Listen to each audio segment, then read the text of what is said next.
Hello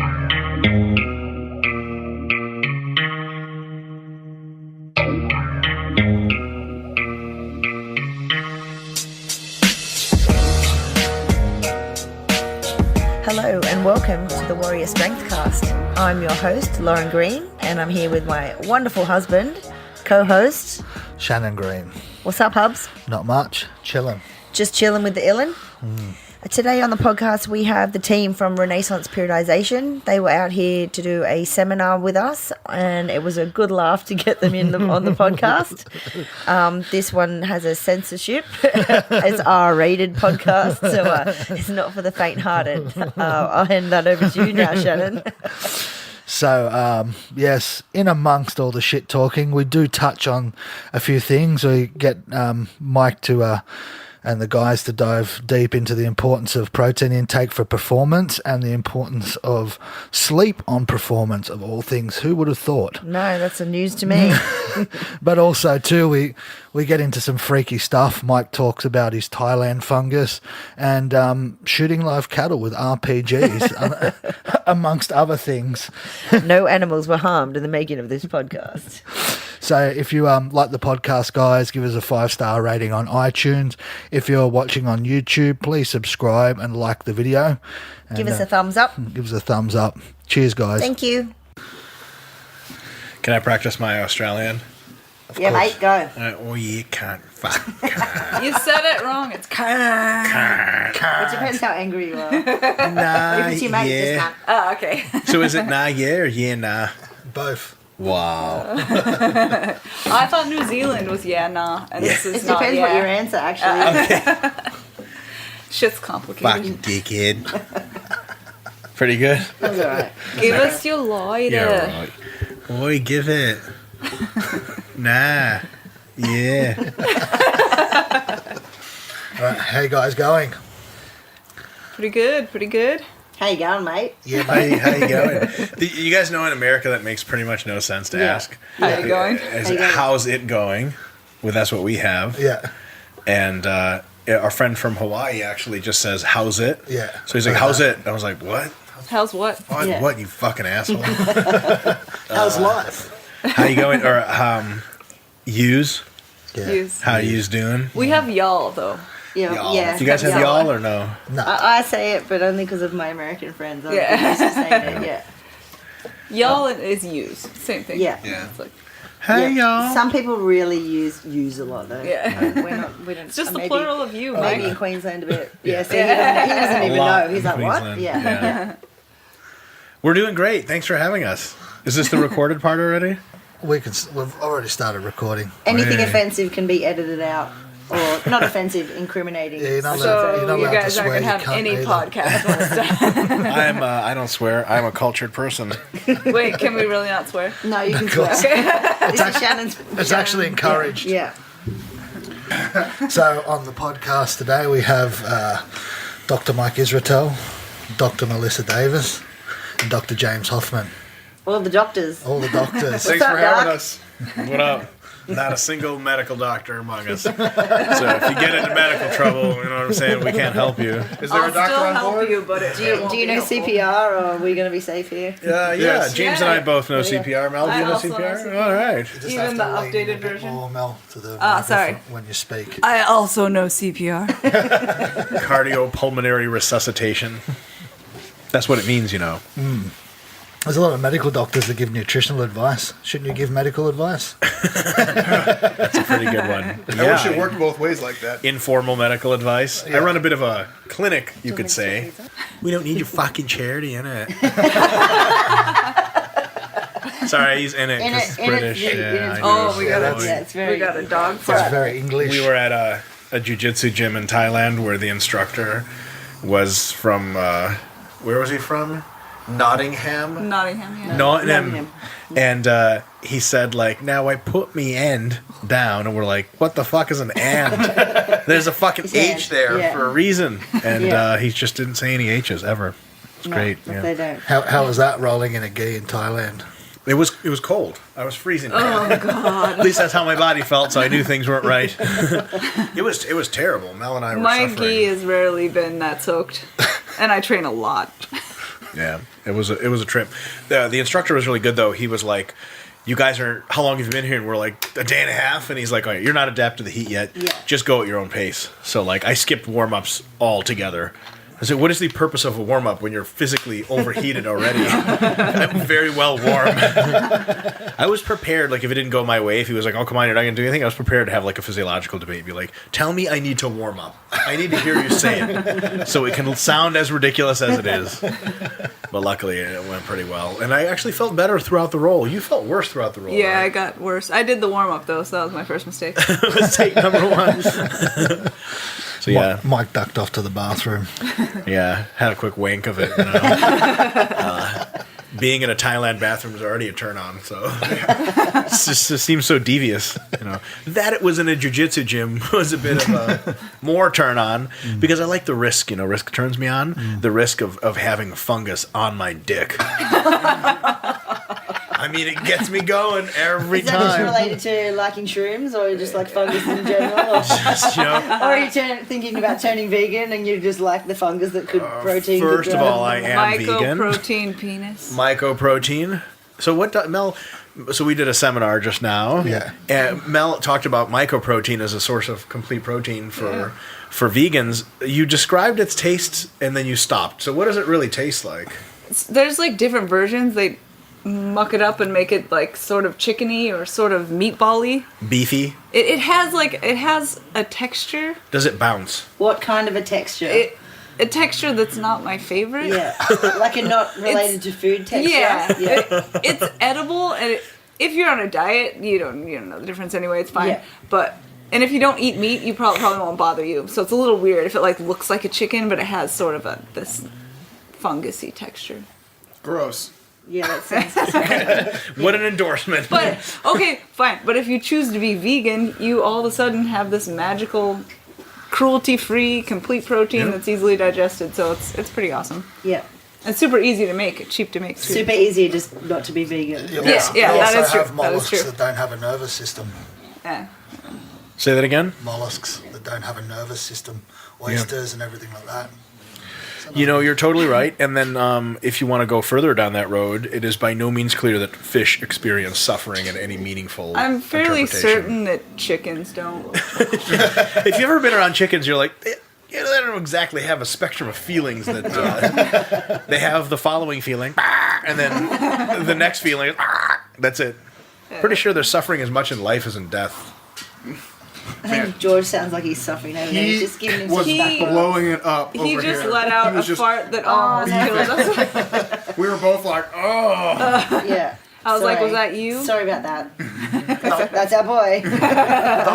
They'll melt paint off the walls, those farts.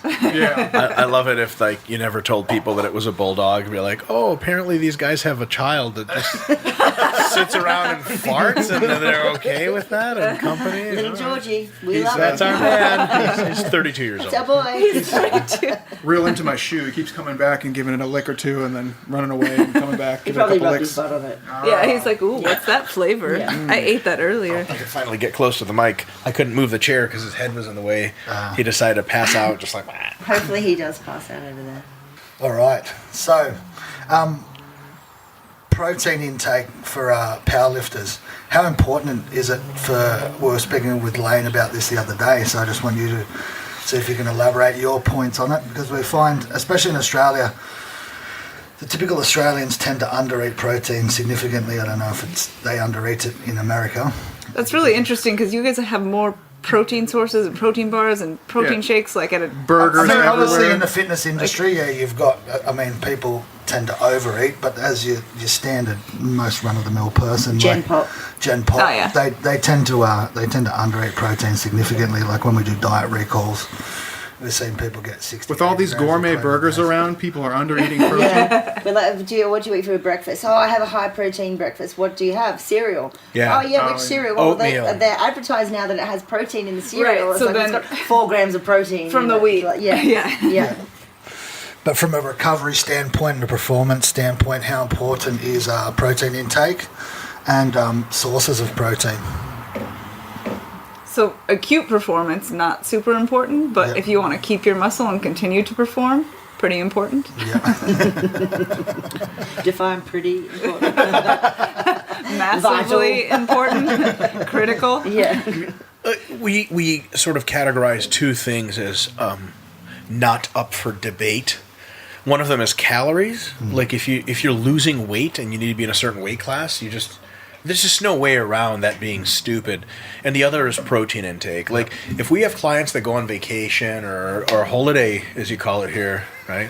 Did I say holiday? Not holiday. Oh, sorry. Well, you want to get the accent. Yeah. You're Australian. I accidentally did my Canadian accent for that. I have a pretty well developed Canadian accent. Oh, sorry, it's no big deal. Oh yeah, Quebec. About.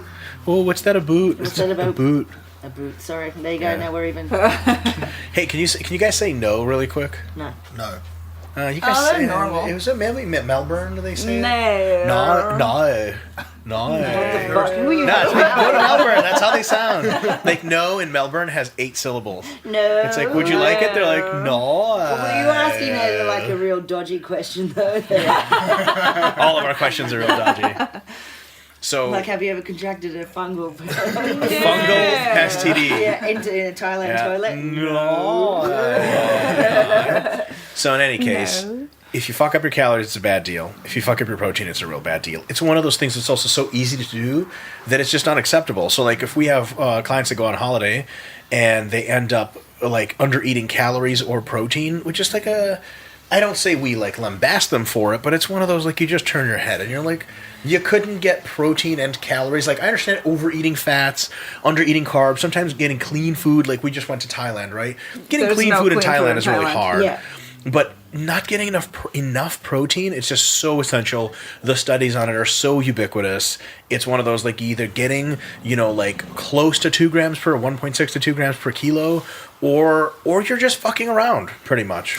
And especially in a country like this, I mean, like if you go to Austria or like Germany, your pickings are pretty slim. But you go to any servo here, and they're going to have bars, shakes, chocolate milk, or even just like meat pies, sandwiches. Yeah. We've been to a few countries like Thailand and Austria or Bavaria in general where finding lean protein was a bit more challenging, Yeah. right? But like here, you got no excuse. You have it just like left and right. It's just as easy like in the United States. You go to any gas station, any servo, boom, protein bars. And the thing is, if you're a powerlifter, it's very likely that your diet isn't as tight as a bodybuilder's diet. Right. So getting, bodybuilders say, oh, I really had trouble eating because of this and that. I couldn't eat fats, blah, blah, blah.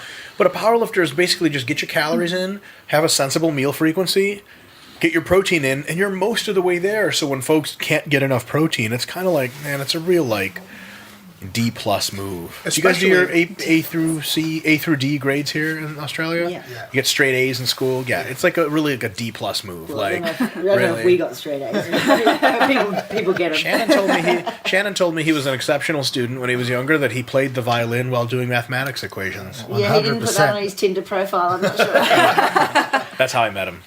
Even like if you're His other factoring- Tinder profile. That was Grindr. Grindr. Mike. A grinder, right? Yeah, they all blend into one. I mean, even like especially powerlifting, it's a weight class sport too. So you factor that in, and you say, well, you should be as muscled as you relatively can be for your weight class, and the only way to do that is to eat enough protein and calories to gain the muscle. So I mean, like, it's one of those things that like you'll be okay as a noob or an intermediate, but at some point, if you want to be competitive, you got to put on that muscle and fill out for your weight class. There's no way around it. I got a rant on James sprung me into this one.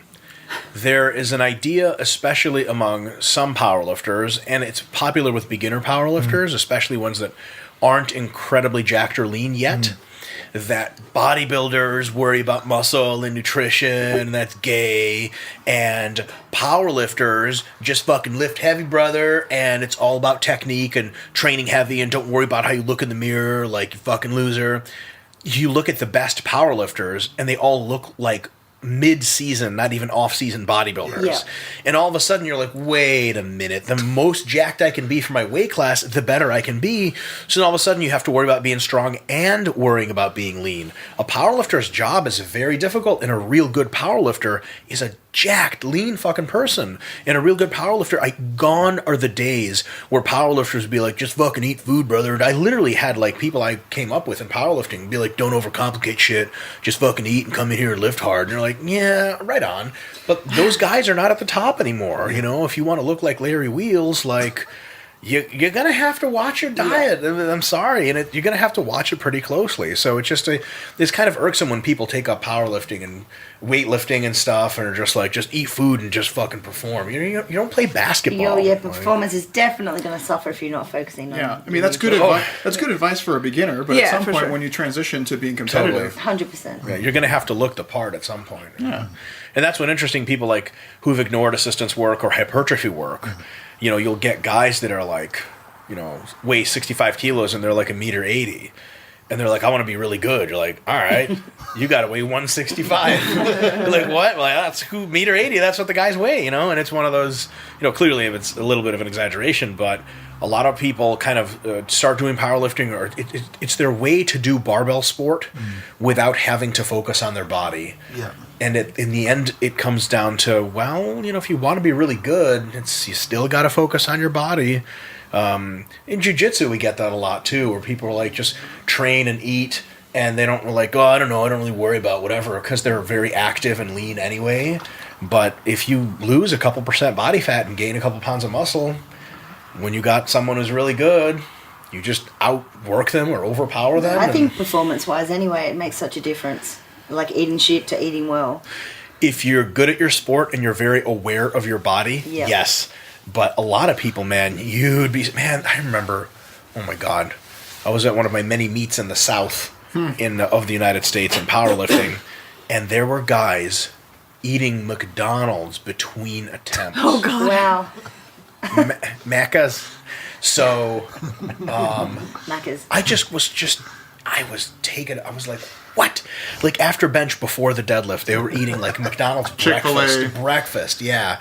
And I was like, what the fuck? And they're like, fuck powerlifter, dude. And like donuts and shit. And I'm like, can you imagine putting down like a double fillet of fish and then taking your deadlift? Just tartar this is sauce where those fish. internet videos of people vomiting mid deadlift come from. Yeah. I have seen that though when I competed in Melbourne for the first time.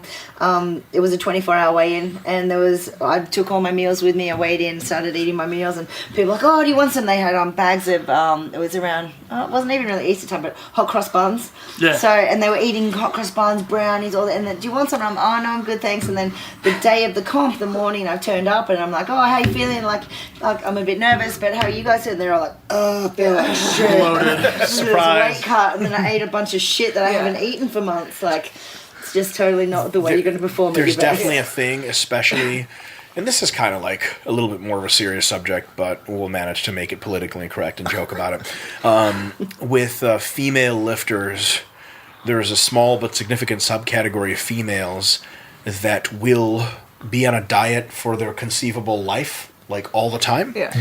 And once they weigh in, a 24-hour weigh-in, it's just kind of like their freebie to just be human for once.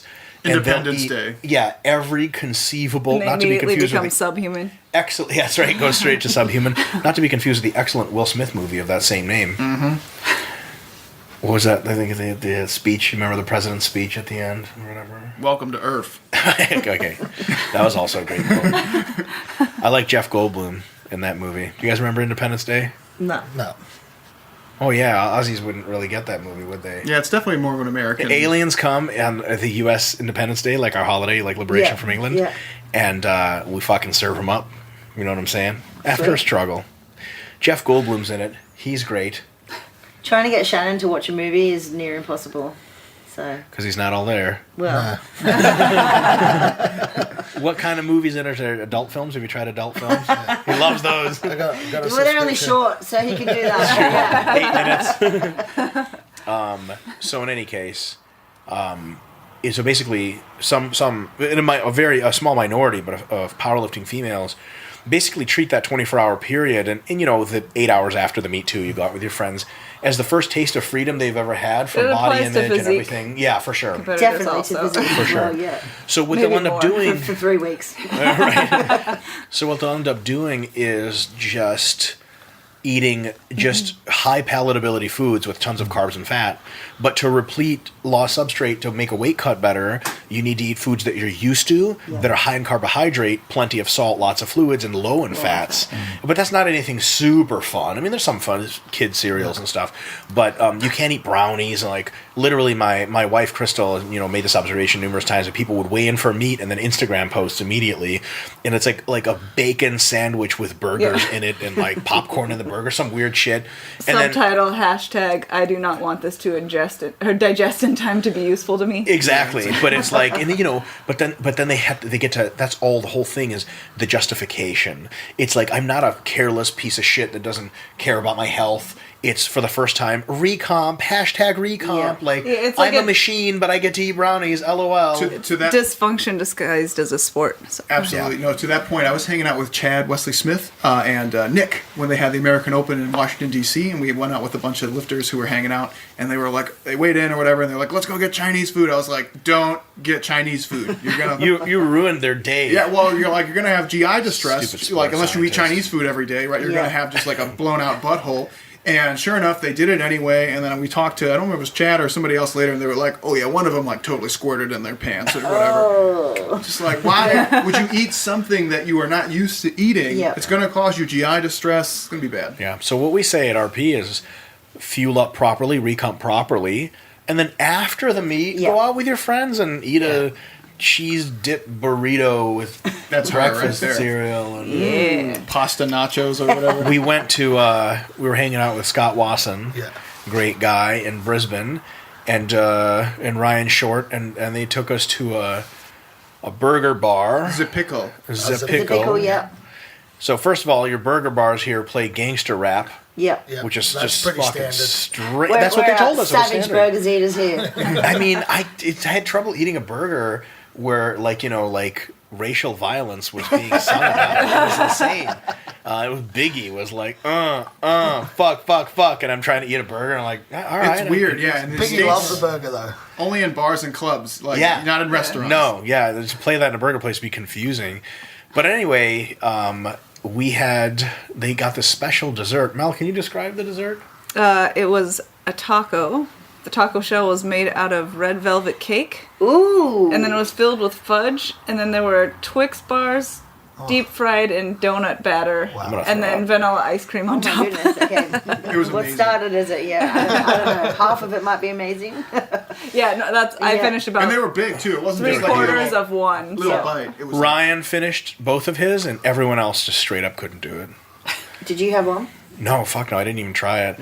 I'm so deep into my mass phase that I actually haven't eaten dessert in recorded history.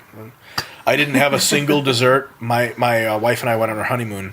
I didn't have a single dessert at an all-inclusive hotel which specialized in desserts. Oh, Yeah. shame on you. I know, but I did meet my macros. I averaged 300 grams of protein, 900 grams of carbs, and 150 grams of fat every day. I Oh was God! there. So we're going to go on our honeymoon at the end of the year, and I know he's going to Goals. track all his meals. Where are you guys going? Thailand. Oh, nice. yeah. We love it. Thailand is a We love it. miraculous, magical Yeah. place. All right, speaking of Thailand, Scott told us a story about Vietnam. You guys ever been to Vietnam? No.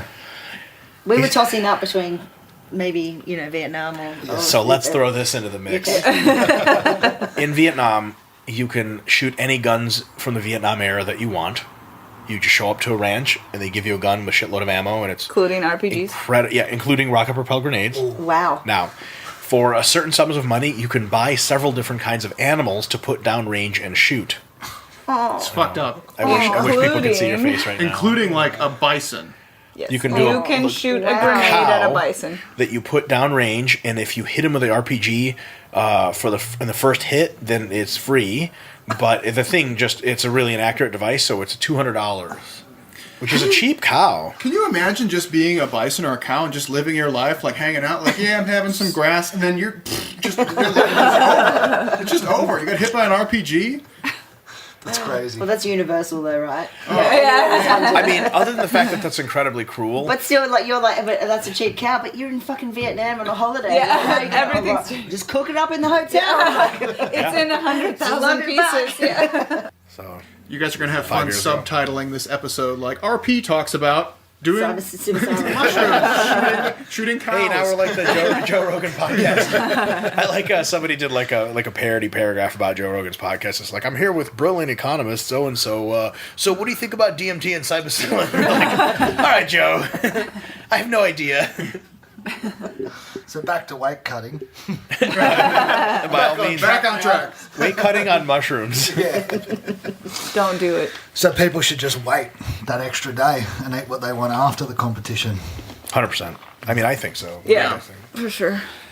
That's not to say you're supposed to not eat much after you cut weight. Yeah. You're supposed to eat a lot, but it should be The right foods. higher glycemic, carbohydrates, limited amounts of fiber because you don't want to stall yourself out with a ton of fiber Yeah. or be like super full of shit the next day. And I mean that literally, you know? Yeah. You don't want to like, fuck, man. You know, we've all squatted before. We know how that feels. Yeah. Some people, I think you got to think of it as still being on. Like you're not done yet. Not Like people done. think Finish like you make line's the not there. weigh-in and then you're like, oh fuck Yeah, it, they I'm think done. the weigh-in is the part, Yeah. the biggest part of the comp. You're done once They you haven't put performed yet. that last lift down. Once you put that bar down the last time, then you're done. Yep. I agree. We agree. we discussed this at length when we watched some people. Also, you really shouldn't be in that bad of a place, like, unless you were cutting up to the competition. You shouldn't be that desperate, right? It's just a water cut. Like, Yeah. what did you do? Yeah. I think some people, especially the beginners in powerlifting, have unrealistic expectations about making it into weight divisions when it's like you're not really competitive in that weight division. Yeah. Why even cut weight? Just Just show up. show up and, Especially if you're- compete and enjoy it. And If you're cutting up into the competition, you're just shitting away the benefit of being in the lower weight class because Yeah. you're tired and losing muscle. So Yeah. well, I mean, if you're not 6% body fat, then maybe just tune up your diet a little bit. The 3 months out from the competition when you started your training block, you know, like Yeah. a couple of kilos. So. You know, I think this comes back to the gender discussion again. When males try to make incrementally lower weight classes for the same weight lifted, other males that watch you are incrementally less impressed. Because, like, someone totaled a bajillion pounds at, like, a really low weight class, you're like, yeah, but he's small. But if you total the same impressive total at a bigger weight class, you're like, that guy's jacked and fucking totals a lot.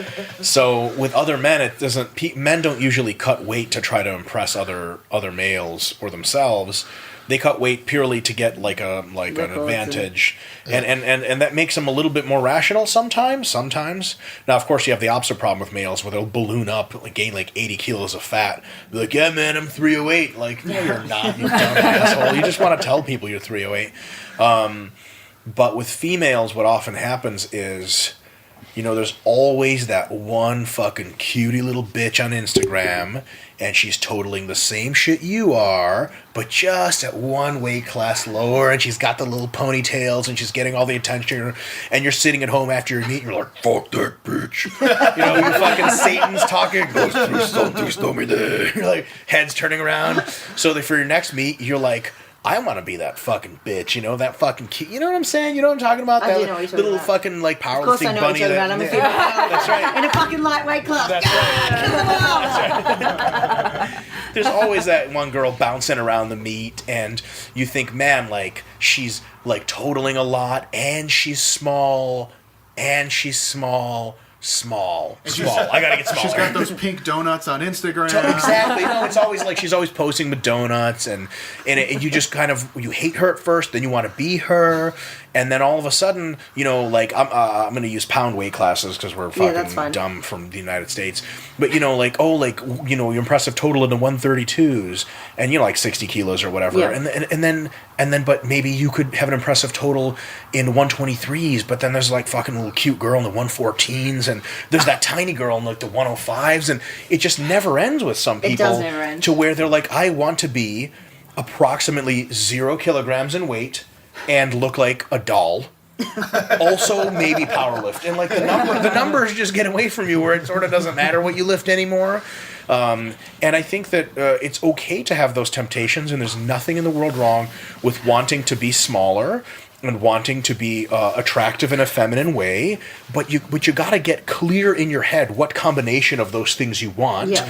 and what how that falls into you calling yourself a power lifter. So people be like, I'm a power lifter, be like, oh yeah, you should put on some muscle to get a bigger total. Like, oh no, I'm cutting weight. Like, but that's going to make you worse at powerlifting. Well, I'm a power lifter. I don't want to be a fucking monster. And it's like, it's hard. Then to you're reason, recreational, but they don't want to say recreational. Like, oh, I'm a professional. I'm a dual sport athlete. Like, yeah, like you should gain some muscle. Like, hey, look at Marissa Inda, and they're like, oh, she's like too buff. Yeah. No. Okay. You're just gonna She's lose. not too buff. You're just gonna lose to her then. Yeah. Yeah. But then again, You're gonna lose to her anyway. Yeah. you're gonna lose to her anyway for sure. But like, there's a lot of people who, and again, like, I'm not saying any of this is bad. I just like for people to have clarity about what it is they're doing and why. And if they can say it to themselves sober in the mirror, go for it, girl. Yeah. Nobody's stopping you. Yeah. It's just these illusions that you're perpetuating, and you're not helping other females because you're perpetuating the illusions, and then they think that's the reality. Yeah. So all of a sudden, you're posting shit on Instagram. It's funny because we say, oh, Marissa Inda's going to beat you. I think a lot of those girls don't give a shit what they total. They just want to be a lifter and wear their cute little singlet, 2 peace signs, and have a donut for weigh-ins like we talked about, and just ass pick, Bible quote, ass pick, and then have an Instagram account of like 500,000 people. And it's just all about that attention. As well. Oh my god, yeah, that's Yeah. there was somebody made like a Instagram girl starter pack, and it was like a guideline. It was like cutie little singlet outfit, like Bible quote, ass pick. That's it. And all of a sudden but it's one of those things where, motivational quote for sure too. Yeah. Like, because you've been lifting for 2 months and you really got it all figured out. But it's one of those things, like, if you want to be a member of the sport that just does it recreationally and you mostly value your appearance, there's nothing wrong with that. But then telling people that you're heavily invested in the sport, that you really give a shit about PRs, like, if you really gave a shit about PRs, I mean, you do what it takes. Yeah. I think there's another confounder too. It's that people get pulled both ways, right? If you cut and you're leaner, you have a higher total for your body weight, but you also know that you're supposed to put on muscle. So there's this like, which way should I go? Should I get leaner? Should I put on muscle? And have them start looking at where they are in their, weight class. If they're at the very bottom, they should probably cut. If they need to gain like whatever, I don't know how big the female. So 60, I compete in the 60. Well, I have been competing in the 60s for the last 2 years. I went since I started, so 132s. And my comp I just had 2 weeks ago was in 60s, and now I'm going to go up into the 67s. So it's about 7 kilograms. Yeah. So yeah, if you're at the bottom of that, getting up to the top of it and being just as lean is going to take a really long time, Yeah. and you're probably not going to be the best power lifter during that time because you're going to be cutting and massing. So deciding whether you want to invest like years in that and getting to the next weight class and being strong there, or cutting down, or getting like comfortable and just recovering well in your weight class.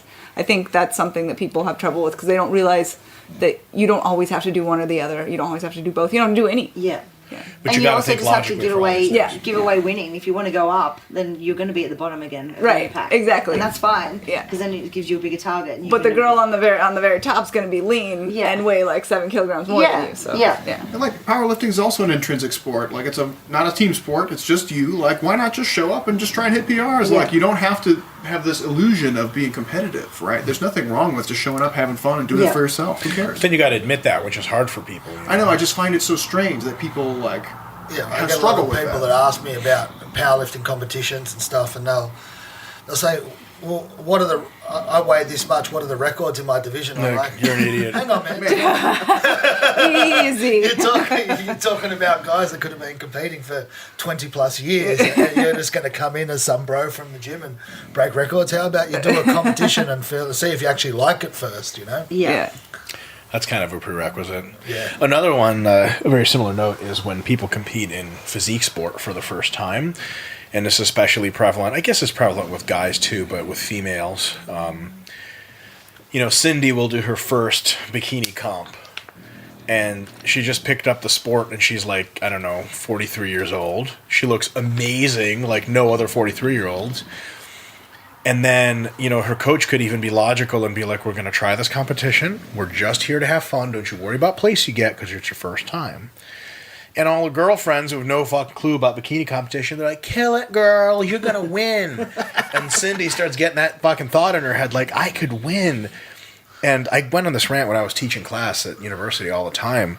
Like, do you understand who you're competing against? goddesses, machines, people who have been doing what you do better for 12 years, people who are genetically just not built like you. You're mortal. They're not. You ever seen real physique champions in real life? Shit, it just doesn't make sense. You're like, how is your body held up on that waist? What is it that connects your upper and lower body? How are your muscles that round? Do you have basketballs in there? What the fuck is up with that? And you're expecting to win against these people? So inevitably, when they see them on the day of competition, they freak out. And you're like, why are you freaking out? You're never competing with these folks. And then eventually, years later, you could start to beat them. But the idea that you're just going to walk in and win it and kill it, girl. It's almost audacious. It is. It is audacious. It is insulting to the other competitors. Like, really, you going to beat me? Really? Okay, show up. We'll see you later. I just, like, it doesn't happen in any other sport but those two. Like, people don't go, oh, yeah, NBA, yeah, I'll go in, I'll beat LeBron. Yeah. Or even other things in life. Like, you think you can just pick up a guitar like Steve Vai, you know, like, it doesn't make any sense. It happens in jiu-jitsu a ton. Like, white belts come in and they have no way of fathoming how far it is between white belt and black belt, and they're just, like, mad when they're not beating purple belts. It's just, like, a lack of perspective. I think it's a pretty common human thing. We had thing. a guy come into Jiu-Jitsu once, a few years back. He walked in with a black belt on. Oh, boy. And it looked like it was just bought out of a box. I think he was doing some YouTube Jiu-Jitsu and thought he was a black belt, gave himself a black belt.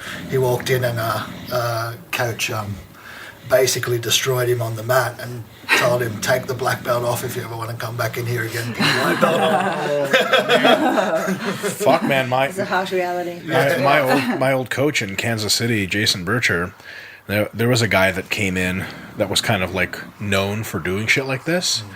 This guy came in with a black belt on, and they knew it was fake. Yeah. So everyone fucked him up. Jason fucked him up. And after he fucked him up the last time, he walked him to the back, and he goes, get the fuck out of here and never come back. And Jason's like the nicest guy. And I was like, you said never come back? He's like, yeah. I was like, holy shit. And I was like, how'd he take it? Like, yeah, he seemed like sad, but he kind of knew. He knew, he knew.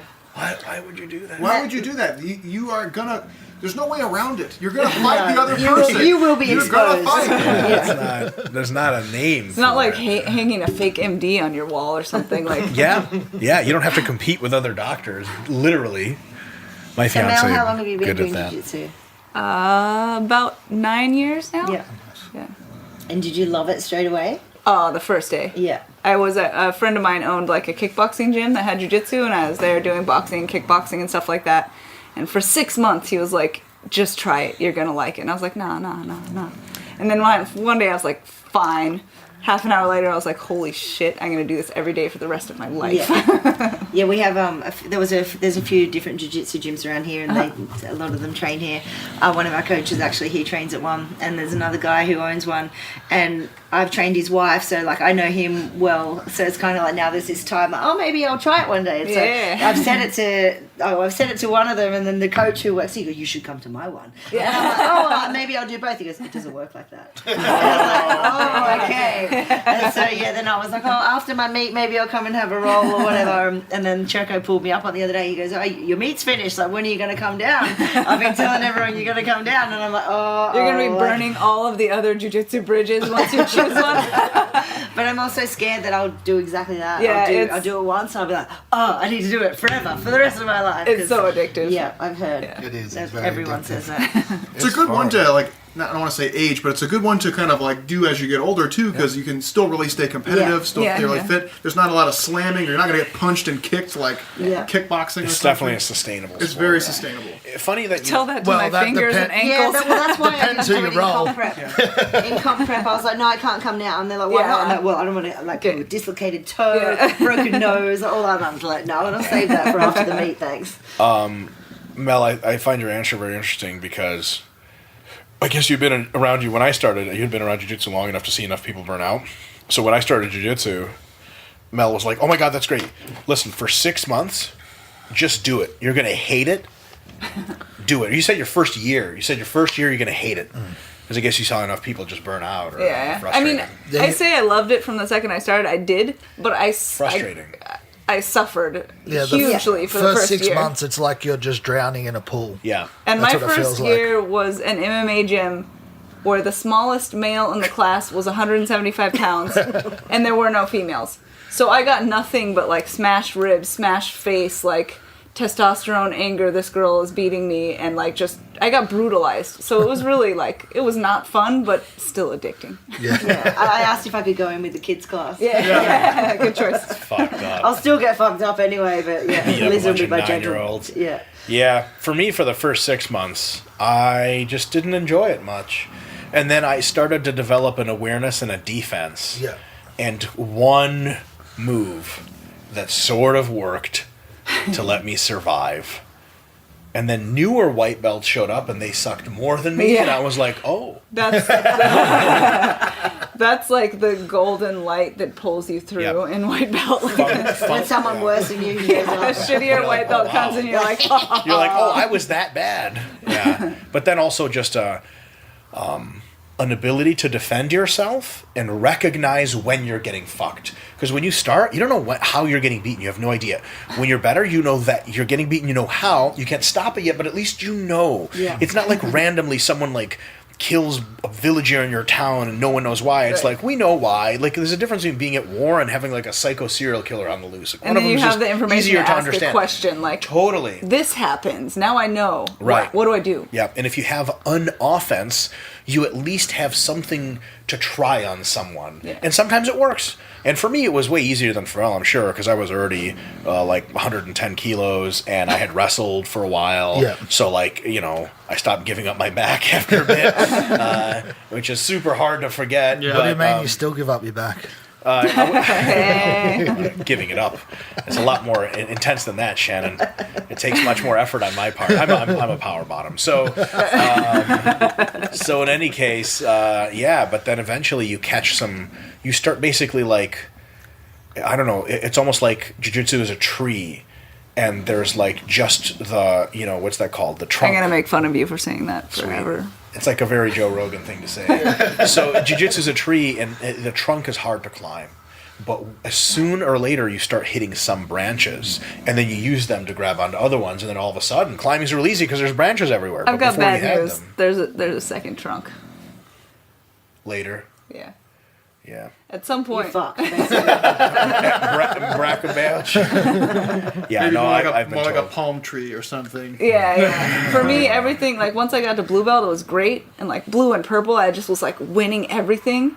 And I just thought it was going to be like this forever, and it was amazing. And then I got to brown belt and found out that everyone in brown belt lives in the gym and trains 8 times a day and doesn't have a job. And I was like, fuck. And then I stopped that trunk winning. again. Yeah, and then you're right back at that trunk. Like, how do I get around this?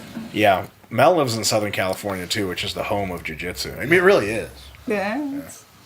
You think James, Brazil you would did It's a be? mecca. No, I wrestled for a while, and I've been dabbling in Muay Thai, but not competitively in Okay. any way, just for fun. I've been dabbling in men.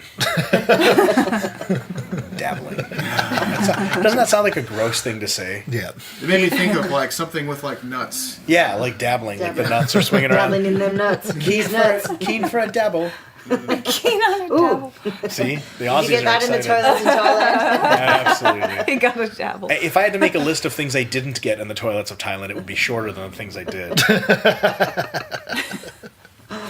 So, James, how important is sleep for recovery? Oh, can't be understated. So like the joke I always make is that you can't like cocaine or heroin your way out of sleep, at least in the long term. But Yeah. it's one of those things where if you have people, and I'm sure you guys have come across this, where they're like, Yeah. Coach, I want to be the fucking best. And you're Yeah. like, cool, awesome. And then they're struggling from time to time, and you're like, okay, you know, like, what's going on? And they're like, well, I've been taking more tests, more trend. And you're like, how much sleep are you getting, bro? And they're like, oh, like 3 hours a night, and then I just do more heroin. And you're like, God damn it. It's one of those really easy to differentiate factors, because anyone who is competitive, it's a no-brainer. Yeah. You know you have to get enough sleep. And anyone who is not, which is fine, but they're just a recreational lifter or recreational athlete at that point. It's just one of those things you just can't get around. It's the second choke point in our recovery discussion, like what we did from the seminar today, outside of just knowing your training tolerances. Yeah. Like what's the minimum, what's the max training I can do? First choke point. Second choke point, sleep. Period. End of discussion. What would you say the percentage is of people that function really well and improve performance on less than 5 hours sleep a night. You know, there is a huge amount of inter-individual variability. Yeah. But the number of world champions or Olympians that I can think of who can do that, slim. There is actually a genetic mutation that allows people to do just as well as everyone else on 5 hours sleep, but it's heard really about that. super rare. Yeah. I heard that same genetic mutation, every time you sleep less than or about 5 hours and you feel rested, what it's doing is it's taking and making miniature wormholes in your brain, taking away the fatigue through them, but the wormhole at the other side, it explodes outwardly into puppies and children. So that you're at the expense of children and puppies being able to perform. Mel, nothing is free. Law of equivalent exchange, am I right, James? That's right. So if you're a 5 hour sleeper person, good job, puppy killer. No, please. That's what was dying outside earlier. Yeah, There's dying children. We did a seminar in Brisbane, and one of the ladies had a shit shift that she has to work. She's like 24 on, 24 off, or something like that. And she was like, what do I do with my shit schedule? I'm like, dude, your job prevents you from being the best athlete that you can be, and that's okay. Like at that point, There's no workaround. There's no workaround. You just have to do the best that you can, right? And so there are situations where you just say, like, this is my life at the moment. I cannot be the best. I cannot try and make that world championship or even that regional championship, whatever it is, and that's okay. But eventually, if you want to get there, you got to put a lot of stuff on the back burner. Just like Mel just said, like if you want to be the best brown or black belt in jiu-jitsu, you probably got to give up your family, your car, your house, and be a fucking bogan living at the gym, Yeah. With more teeth, probably. Maybe. The Meow Brothers, maybe not. So on that though, you were saying in the seminar about the shift workers, because I train a lot of shift workers, nurses and whatnot. Otis is, do you have a question, buddy?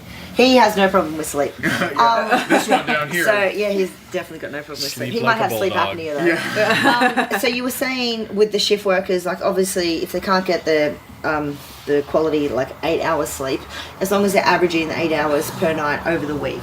So for this person that does a 24-hour shift, are they going to be trying to, like, the most optimal way to do it for them would be a 8 hour sleep after their shift, be awake for 8 hours? Like, how do you, what kind of recommendations do you give to someone that extreme? It's tough to juggle. At that point, you might have to find their personal preference. Like, they might find, like, 8 is not enough. Yeah. But if they get to, like, 10 or 11, they can wake up feeling pretty normal, and then they can adjust the next day or two.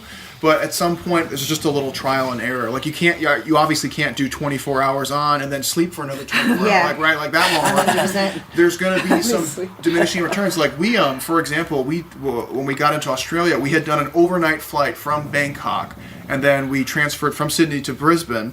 And when we got to Brisbane, we ended up doing something. Did we do a seminar right away? Yeah. We ended up doing the seminar right away.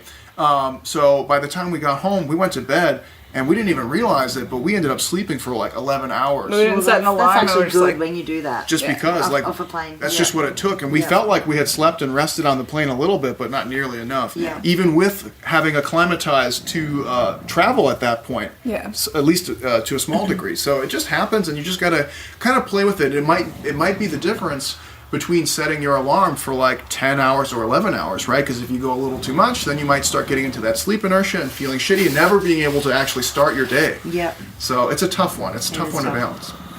So then going out and drinking a couple of nights before your last heavy peak training session of a powerlifting block before a competition wouldn't be a great idea? I feel like you're talking about some athletes. Oddly specific story. You know, it's fucked up. happened more than once. Be like, let's say your name is Bert. Here's his home address. Some of the effects of alcohol are kind of cool, but kind of fucked up. So they're transient in the sense that even after most of your blood alcohol content has cleared, it will still have residual effects on your sleep later on. Yeah. So you might actually blow clean like in a BAC test, but you're still going to have sleep disturbances potentially. So it's one of those things where you should drink during the day while you're at work, and then you can sleep better. No, I'm just kidding. Don't do that. But yeah, obviously, like going out and having a bender, if you want to do well at your meet, it's probably not a good choice. Yeah. Yeah.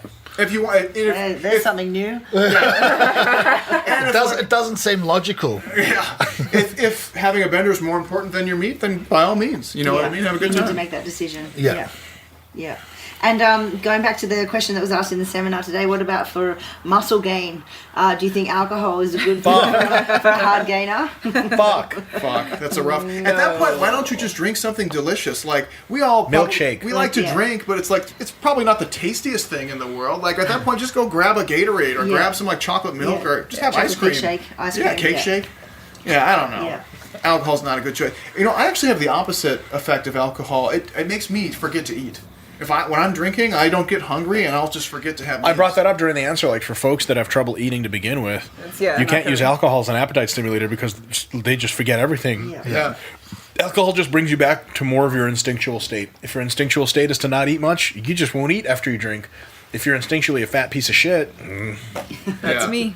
yeah. Yeah. I love eating after I'm a drinking. fat piece of shit. Woo! Just own it, Give me a ladies. beer and a kebab. Own it. You know what you can drink to gain weight? Sweetened condensed milk. No, there's really no comparison. Well, It's the Vietnamese most coffee, caloric right? thing That's ever. what I have, yeah. Don't talk I to looked me at the until you drink calories. that It was shit. so fucked up. I was like, It's God dense. damn. Dense. Man, you know what?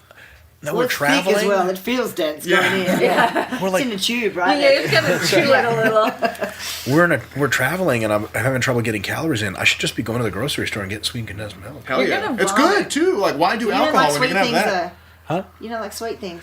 I like sweet men. Oh, there you go. Not too sweet. Yeah. I like a bit of attitude. Do you like the Tim Tams? No wonder you and Shannon got along. Yeah, got along is an interesting way to put what happened. Well, I don't want to between go there. We're married now. us. Yes, The past is in the past. his first wife was Sin. Someone's Yeah. craving some attention over there. Oh my always God! There's a craving bulldog attention. sitting up here. You guys ever touch the bulldog's like face and nose? It's so adorable. What's it for? What do you have your big face for? For being cute and suckering you in. Yeah. So on the topic of hard gainers, do you think there's even such a thing? That's actually the title of my third favorite adult film, Hard Gainers. Yeah. Is there such a thing? There is an intersection of sort of two types of individuals. And if you are both types, you're going to be in some trouble. The first sort of trait you can have, I guess 3 traits. Trait 1, you're not genetically prone to put on muscle when you gain weight. Even if you're training, your muscle to fat ratio is going to kind of suck. Yeah. Trait number 2 is you are not inclined to be very hungry. You're just not a food person and your average hunger is low. Trait number 3, your neat, right, unplanned daily activity, just random movements, is high. If you have high unplanned activity, not a lot of hunger, and genetically don't put on a lot of muscle, you're not going a whole lot of you're gonna places, struggle. and or you have to work extra hard to gain the same amount of muscle. On the other hand, we have individuals who are prone to muscle gain, don't move around a ton extra because they don't have to, and have quite an appetite. I just described the average Samoan to you, by the way. And they don't come small very often, right? But, I mean, that's really what it comes down to from the research as to what really makes hard gainers. Because when they study a lot of people that say, I'm eating all these calories and I'm not gaining weight, number one is they almost always underestimate the calories they're always eating. Yeah. Because you're like, well, you wrote down that you ate a hot dog. And they're like, but you finished a quarter of the hot dog. And they're like, well, I mean, like, I ate some of it. And you're like, all right, clearly you've just been lying. And then just movement. Like, some people are just fidgety. They just have to clean or they have to go out. Even during a movie, they'll move in the seat a whole lot. And some people don't. So they end up just burning a ton of calories. So they have trouble gaining weight. And insofar as they do gain weight, it's just not a lot of it's muscle. So they kind of just get a little softer. A lot of times that means they'll stop trying. And then they'll get into the cycle where just not a lot happens. Just not dedicated. They need to run way more shit. Like 80 grams of tren an hour is a solution to any hard gain or life. I was 55 kilos before I started training, so I was super skinny. At You? my height, at 19 years old when I Oh, started wow. training. Yeah, I so, was 45 kilos at shorter So height, when people say they're a hard gainer, I just think they're not dedicated to You know what's eating really pounding easy food. No. to differentiate usually is like the previous sport history is going to be a really indicative. Like if you had somebody who was not involved in strength sport and they come and they're like, hey, I want to get jacked. You're like, bro, you've been running marathons all your life. You're probably going to be in that situation. Like you're going to be more slow twitch characteristics. Doesn't mean that you can't gain muscle. No, it just means you're not going to get as jacked as half the other people in this room. So, in the you take all the people that describe themselves as hard gainers, probably only about 10 or 20% fall under the guidelines I just described. The other 80 to 90 are in fact just not willing to do what it takes. Yeah. Or they just have slightly elevated metabolism. They have slightly more unplanned energy intake. Their hunger is slightly lower. And maybe they don't have amazing genetics for gains. Yeah. But you can gain a lot just by applying the process consistently. It's just a lot of people sort of give up. And I remember I was talking to one guy in high school who had phenomenal genetics. And after a couple of years of training, he said he was very demotivated. And I was like, why? He's like, because the gains aren't as easy now. And I'm like, what? But you're jacked now. You know, like when you're jacked and strong, lifting is more fun because it's always impressive and cool. Like if there's a mirror, it's cool because you get to stare at yourself. If there's weights that you can see, you can lift a lot of them, so it's cool. Other people think it's cool. When you're a beginner, that's when it's hard because nobody gives a shit about you. You're unimpressive. You think you're going nowhere. But he had it backwards. I think some quote-unquote hard gainers just have this sort of an unfortunate attitude to stuff. There's people like that in Jiu-Jitsu where they don't learn to swim in 3 months and they just like, I can't, it's not for me. So it's if you like, don't get know your if it's black for belt you in yet. 3 months, that's not normal? Yeah, it's not every gym can be a Taekwondo gym, you know? Promote myself. So consistency, hey? Who would have thought? It's a strange thing. Yeah, How long's that consistency got to be for? Just a couple days. A couple of days? You'll see real good gains within a couple hours usually. Yeah. That's it. That's all you got to do.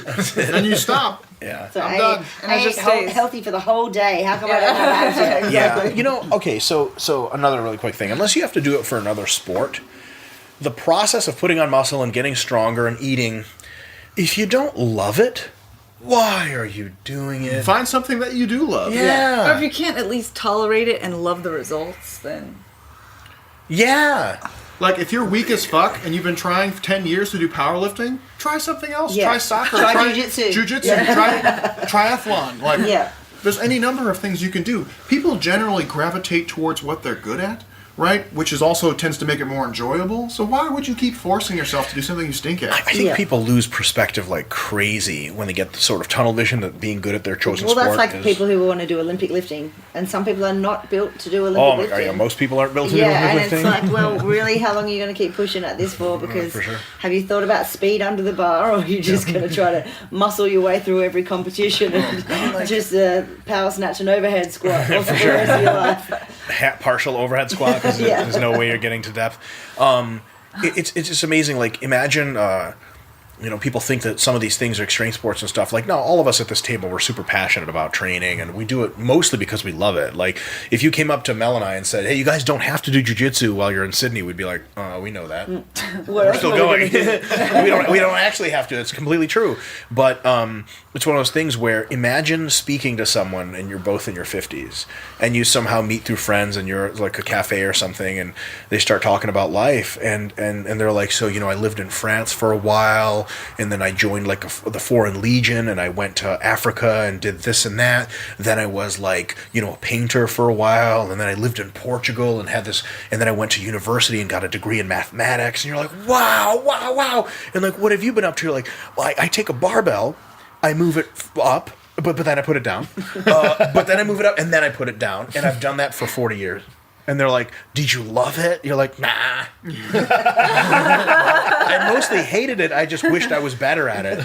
Why are you pissing your life away doing that? Yeah. There's like, life is so beautiful. We live in the modern Western world. Life is beautiful. For everyone that wants it. It was magical experiences.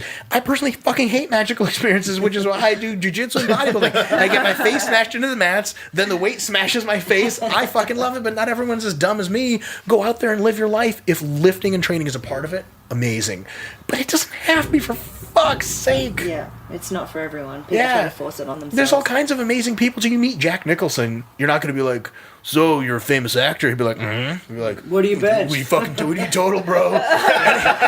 he gives you an impressive number. He's like 1,500 kilos. You're like, is that wrapped or not wrapped? He's like, it's raw with knee sleeves and tested. You're like, holy shit, Jack Nicholson, I knew you were the man.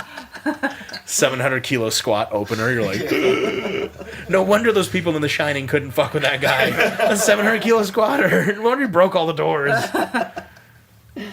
I don't know. I hope that made sense. Yeah, it did. That was good. All of us are hypothesizing about these beautiful experiences. A bunch of meatheads around a table like, yeah, life's great. Like, so what about a life do you like? Like lifting, eating white rice and beef. But I've read some books about experiences. A lot of it's hard to explain too, because like I was just thinking about kickboxing. Like, oh, do you like kickboxing? And then the thought bubble comes up of somebody like kicking you in the leg, and you're like, not really. Or I don't know. checking a kick. Yeah, or checking a kick, shin on shin, and you're like, like, there's something about it that you like, but it's not always great. Yeah. It's hard to explain that to people. Like, do you like powerlifting? Like, I guess. Like, do you really love setting up your low bar position? Like, no, it fucking sucks. Yeah. You know? There's got to be other good There's parts other about it good that you parts like. about it that bring you back. Yep. What about deficit deadlifts? Are they good? Oh, So I was talking to some folks when Boris Shako was around in person. And James, you'll love this, but when he was describing his approach to powerlifting program design, this is the first thing you need to do is needs analysis.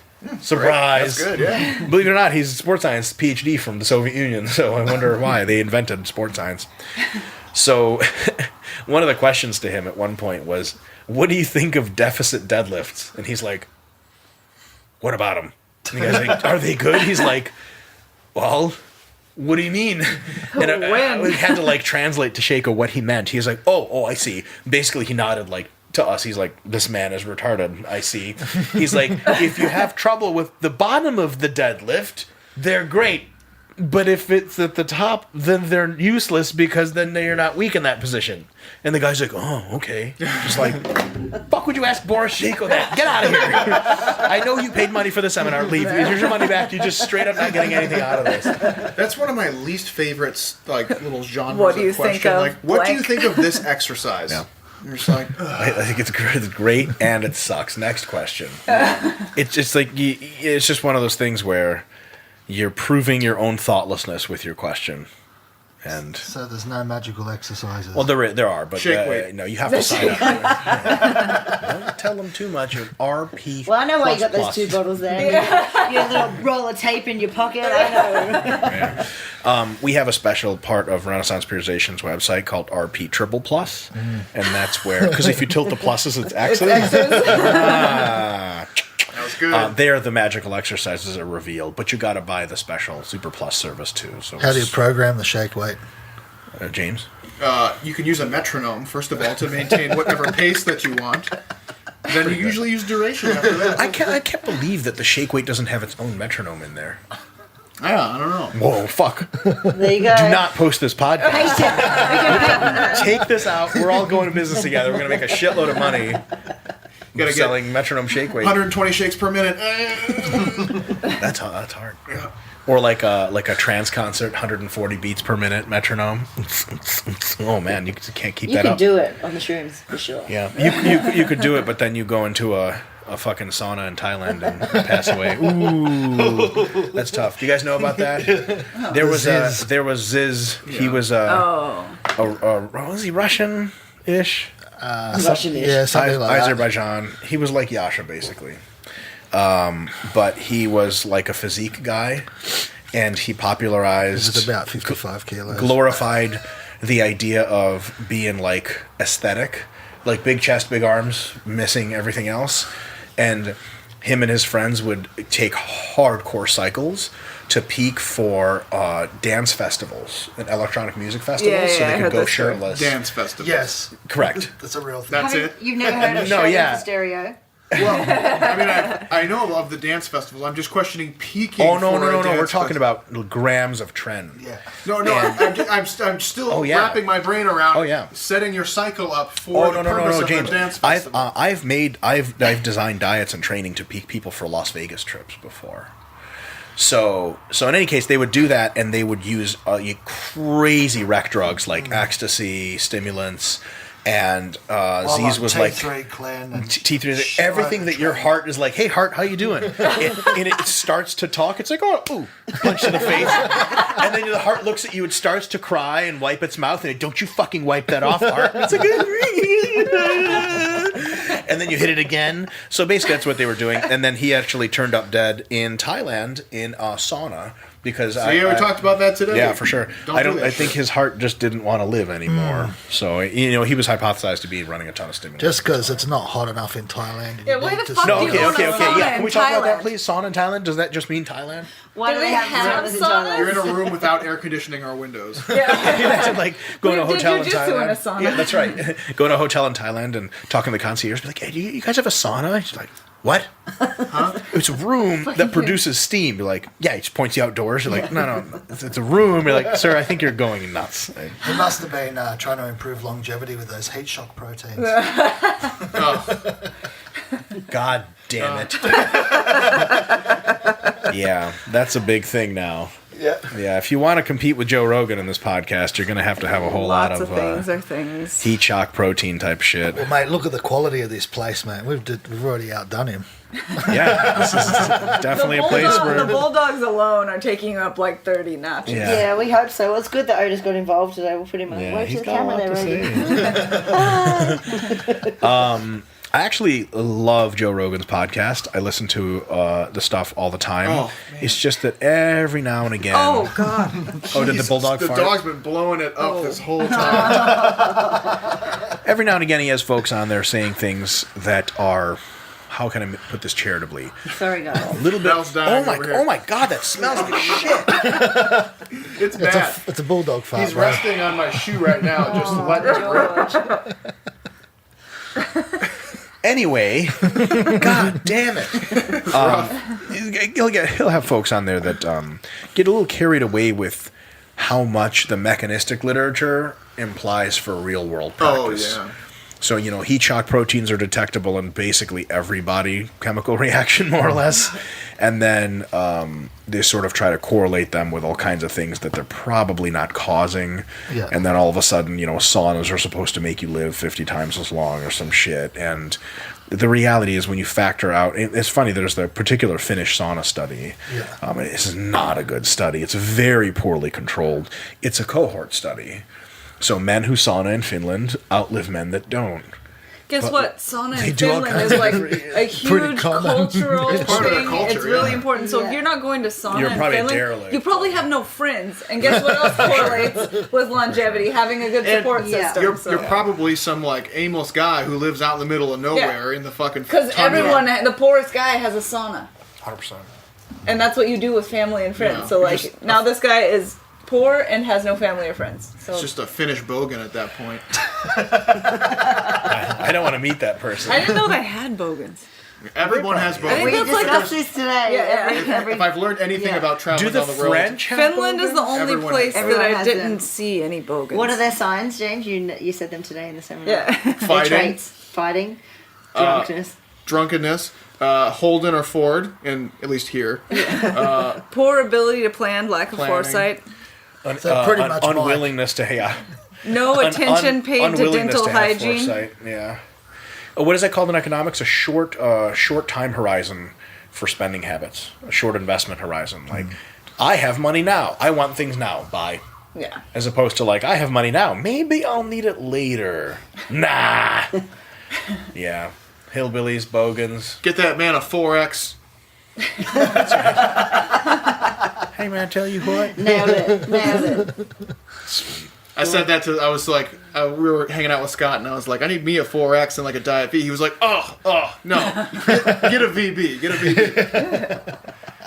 Much more classy. You guys know And a Diet V, did he still recommend the He was Diet like, V? he was okay about that. James is a connoisseur of shitty beers worldwide. Oh, really? It's really confusing to travel with James because he'll ask the locals, what's your shitty beer? And people are always like, oh, the best beer here is... He's like, no, that's not what I'm asking you. What's the shitty beer? And they're like, oh, 4X. well, we have this bullshit that nobody drinks. He's like, I'll have one of those. I was blown away in Singapore. They had Skoal brand beer. Like Skoal that makes Like the dip? shit vodka, and like I think they make Oh, dip yeah. too. Yeah, they make dip. They had a beer brand, and it was terrible. It It was was like bad. 7% It's alcohol. like, It was just yeah, like, when people do chewing tobacco, the runoff is the beer. in the United States, Skoal is what you get when you're in high school and you're putting like vodka in your Gatorade bottle, and then you vomit out part of your intestinal lining later. Oh, I had one night back in university with Mohawk vodka. Mohawk. Yeah. Oh, I know Was what that that the is. It came was in a that plastic. First time you done anal? Fifth. It was in a plastic bottle, and we listened to heavy metal while pre-drinking, and I made terrible decisions that night that will haunt me forever. Do you want to tell us what they are, or are you going to leave me hanging here? I don't want to. What, you don't want to go there? It involves other people. I engaged in adult acts with individuals who are very nice, but I would not have engaged in adult acts with under any other circumstances. Okay. Well, let's wrap it up. So on that note, More of that to come. That was like my whole uni experience. You're like, I don't get it. That's rugby. so have you guys got anything that you want to plug? Any new products or anything coming out or any? Well, if you want to hear stupid crap from Mike and I, you can check out our podcast where we just We get have a stupid podcast. questions. Awesome. I assure you, we're not your competition. Our podcast covers nothing of substance whatsoever. I don't even listen As to opposed it. to this one, which covered everything. Yeah. Well, it's funny because we did have a lot of fans of the podcast today at the Yeah, seminar. it It was really surprising. strange. And we were like, should we have more actual content? They're like, nope, it's perfect. So we do have a podcast called The Sports Scientists. Dr. Marcos Rodriguez, who's a doctor in native herbal medicine. Okay. Just kidding. No. He's just from Harlem. That's Same, his qualification. Yeah, for sure. He's also has a doctorate in Ebonics. His doctorate changes weekly. It's me, Marcos, James. We have guests occasionally, and sometimes we're just pissed. We answer questions off Instagram, so you can imagine how well that goes. And then we have RP Plus, which is James and I answering actual questions, $10 a month, which go on Renaissance Periodization, and it's there. You get access to all these cool member services. You get discounts on all the products. It's really sweet. And then, when does this release? We don't know. Huh? We haven't figured that out yet. Great. We're just recording a ton. Plug whatever you want. We can wait. Do you want us to hold out? No. You only hold out with this guy. Yeah. Yeah. The RP Diet 2.0 will be out eventually. Okay. Okay. We've tabled its release to the fall because we're beefing it up. We're feeding it extra and petting it very softly, and we will kill it probably in November. Cool. And serve it Looking to at November, the yeah. community. It's so basically it's the RP Diet book, but revamped. So Yep. by revamp, we rewrote the entire thing. We Yep. just threw the old one away. The before editing, the first book was 50 pages. This one before editing is 350. The Should references. I just throw out the old book now then? if you would like no information from now until it's released, yes. Some have called it the New Testament. Yeah, it's going to be. My God, don't read it. Is it vertical? What? Oh my God! I'm staying the fuck. You away. can sit it up as a vertical book, Yep. Okay. but If by But it's a vertical you PDF. mean landscape, yes. Yeah. That's right. So yeah, it's super duper covers diet psychology. There's a whole chapter on weight cutting properly, recomping properly. Where there's a chapter on designing your own diet, which is like 50 pages long. Okay. So there's literally like a mini book in there about how to take all the principles we learned and then design your diet step by step by step. So, and remember Step by Step? You guys remember Step by Step with Suzanne Summers? That was a great show. Big ass fake fucking titties, blonde bitch. Shannon remembers now. He's like, oh, I didn't. Oh, yeah. I remember the titties. For sure. not a pair I have forgotten. And then other than that, That's do we it. have anything to plug? Mel? Mel? Are you guys taking on any clients, or how can people get in contact with you? I do not take clients currently. Oh my God, the Bulldog. Except I'm that just being one. adorable. Take it. But Dr. Hoffman, if he's not too curmudgeon, he will sometimes take them. Yep. And Melissa Davis takes all incoming clients immediately. No, Just she kidding. doesn't. No, she doesn't. We have openings, but we also have a staff at RP of 20 other PhD, RD, great super top consultants, coaches.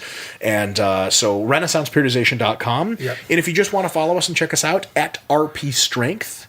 On Instagram, Yep. 275K followers and counting. Yeah, Nick If you're, Shaw's giant octopus. If you're into CrossFit girls, yeah, follow the follow Instagram account. Yeah. Yeah. Shannon We didn't say CrossFit guys. Why are your eyes I lighting meant up? the powerlifters. I took a CrossFitter and turned her into a powerlifter. Good job. You can stalk basically any So consultant on like a Instagram. better than a CrossFit physique, but actually strong. Yeah. Whoa, we're staying the fuck away from that one. But on a serious note, you can follow myself at RPDRMIKE, RP Dr. Mike. Mostly pictures of me half naked and shitty conditioning. Looking more like a Indian synthol guy. Shannon, it's Indian Synthol Man. You will have respect when you talk about our hero, who's actually Brazilian. Yeah. But he will, Shannon love said, Indian always remain Synthol Indian in Man. our hearts. Yeah, it doesn't have the same ring to it. Doesn't. Yeah. He's the man. And then, Mel, you want to give out your Instagram or not particularly? It is. There's not a lot of fun fitness stuff on there. If you want to see photos of them like drinking weird alcohol or us traveling, it's RP_DR_melmelgram, MEL gram. Why two Mels? Mel? No, I know you can repeat that word. But it's also not a word. Or justification. When I made my Instagram account, it was my Brazilian. The other one was already taken. my Single Braz- male. No. Fuck! It was my Brazilian nickname. Oh, Mel. Mel. Mel is honey, and for some reason they have to say it twice. Mel. Sweet. It's so nice you have to say it again. And then James. Mine's RP Dr. James, and I have been criticized about my Instagram account from a follower. They were like, dude, we love what you guys do, but your Instagram fucking sucks. Well, I was like- go in there and check like- it out. It's just mine. It's just like, just cat, unfollow, beer, bro. cat, beer, cat, It's not beer. enough content, man. Yeah. It's mostly just our fat cat Piccolo. Yeah. He's adorable. Cool. He's like a bulldog of cats. All right, guys. Thank you for coming on. Thanks for today as well. Yeah, it was great. awesome. It was Thanks great. for having us. Thanks for having us. It was awesome. And hope you enjoy the rest of your stay in Australia. We never do. Yeah. But we try. No, yeah, mate. yeah. No, Oh, yeah. Keen on Australia.